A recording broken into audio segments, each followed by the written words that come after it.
কিসে রিজিক বাড়ে, কি করলে রিজিকে ভরপুর বারাকা হয়, রিজিকের চাবিকা ঠিক কোথায়, কোন পথে চললে রিজিকে ভরপুর বারাকা হবে, আমার জীবনে বরকত নেমে আসবে রিজিকে, এটা জানতে মনে যাচ্ছে না আমাদের? হ্যাঁ, কষ্ট হচ্ছে আপনাদের? কষ্ট হচ্ছে?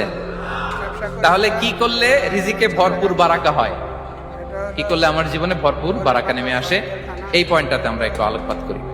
যেসব কাজ করলে আমাদের জীবনে রিজিকে আসমানি বারাকা নেমে আসবে, আমাদের রিজিকে আসমানি বারাকা নেমে আসুক, আমরা চাই কি চাই না?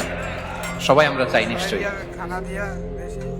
যে কাজ করলে রিজিকে আসমানি বারাকা আসে, এর এক নম্বর হচ্ছে তাকওয়াল্লাহ, আল্লাহর ভয়।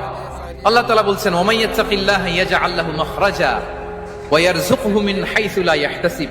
যে আল্লাহকে ভয় করে, যে আল্লাহ সচেতন, আল্লাহ তাকে মাখরাজ, মাখরাজ মানে কি জানেন? ওই যে এক্সিট লেখা না এদিকে, এই এক্সিটকে আরবিতে বলে মাখরাজ, মানে কোথাও আটকাবেন না, বের হওয়ার রাস্তা আছে, কোথাও আটকাবেন না, বের হওয়ার রাস্তা আল্লাহ তাআলা অ্যারেঞ্জ করে দিবেন।